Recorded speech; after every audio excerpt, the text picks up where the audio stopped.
and use different types of media to try to reach younger voters, younger male voters. And this is why we have seen the president-elect even talk about TikTok, saying it has a special place in his heart because he does believe ultimately it did help him in this election and get things across the finish line. The president-elect listening to both of his sons on that front.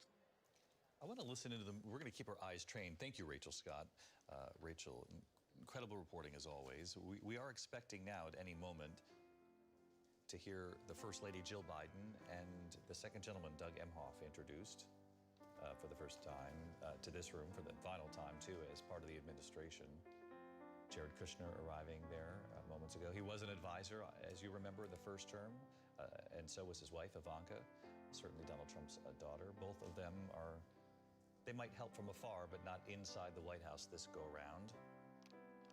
And Jared Kushner's business has been quite successful, John Carl, in the interim. In fact, it's been reported in recent weeks that a major deal in Albania, for example, for a new hotel. He's got a $2+ billion fund, Middle East money driving it. Incredibly successful, one big factor behind his decision to sit this one out. Although, David, Donald Trump still will reach out to Jared Kushner, and I wouldn't be entirely surprised to see him eventually return to the West Wing. Ivanka, not so much, right? Given the fact that she has explicitly said, I hate politics. Yes. Which is interesting because, you know, Ivanka had an influence on her father the first time around. And a lot in the MAGA movement, the hard right movement, didn't really trust either one of them, thought they weren't true conservatives. Ladies and gentlemen, former vice presidents, the Honorable Dan Quayle, accompanied by Mrs. Marilyn Quayle, and the Honorable Michael Pence. Haven't talked about Dan Quayle lately. Here on the broadcast, Dan Quayle returning with his wife. And there's Mike Pence. So much discussion about Mike Pence arriving. Lindsay, you had asked the question about whether or not Karen Pence would arrive. It seems she's going to sit this out. I think that perhaps isn't a surprise, given the body language of what we saw at Jimmy Carter's funeral when she made no eye contact with Donald Trump and Melania as they entered the church. And when Mike Pence was asked about that subsequently, he said, my wife is her own person. You'd have to ask her why she made that decision. But once again, ladies and gentlemen, say what you want about Mike Pence. The 42nd President of the United States, the Honorable William J. Clinton, accompanied by the Honorable Hillary Rodham Clinton.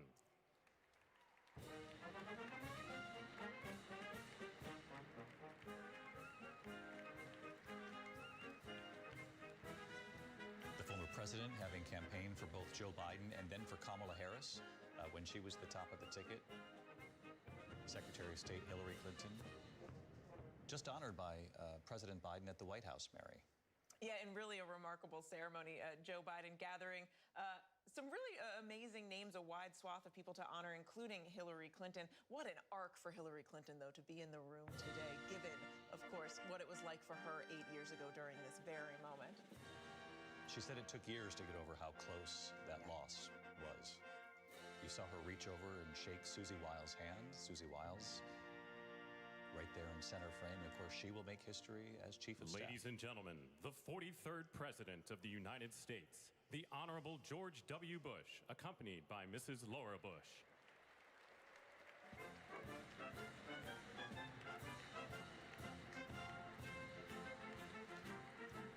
John Carl, many had asked if George W. Bush would make any kind of political statement given these politically polarized times. And for those of us who have covered him for years, we would often say that is very unlikely.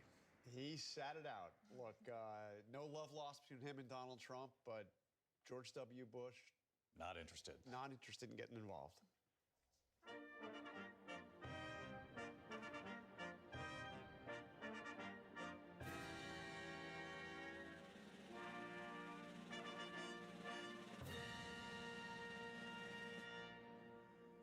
Ladies and gentlemen, the 44th President of the United States, the Honorable Barack H. Obama.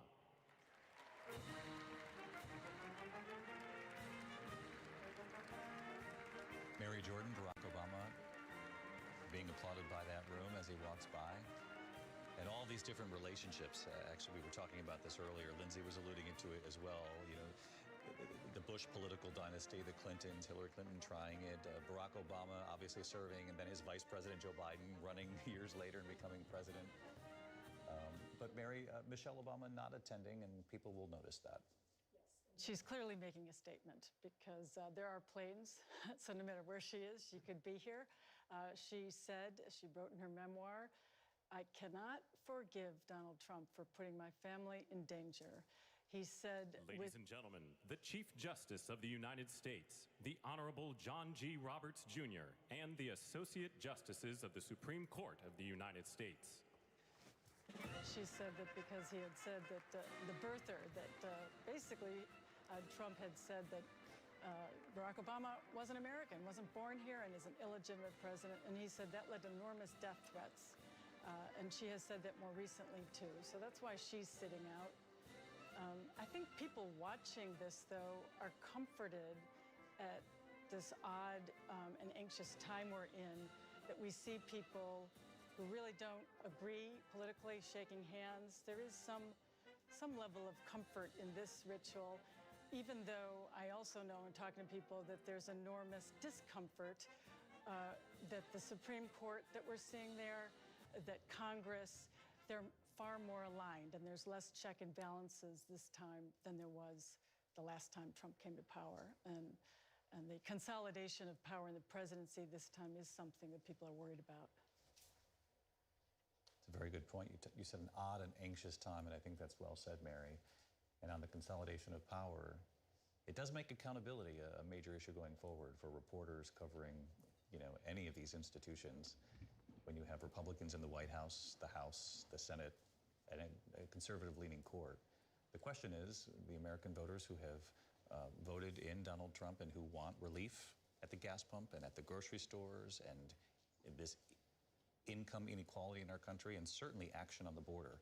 And I think there'll be a lot of questions moving forward. We'll see some of that this afternoon about why Joe Biden didn't act earlier. You've seen big changes at the border in the final months of his administration, and many have said, well, why didn't this happen years ago? Maybe there'd be a different outcome. But the issues of the economy and immigration front and center, and they will be as soon as he's inaugurated and sworn in with these executive orders. There you see Jill Biden, the First Lady, and Doug Emhoff.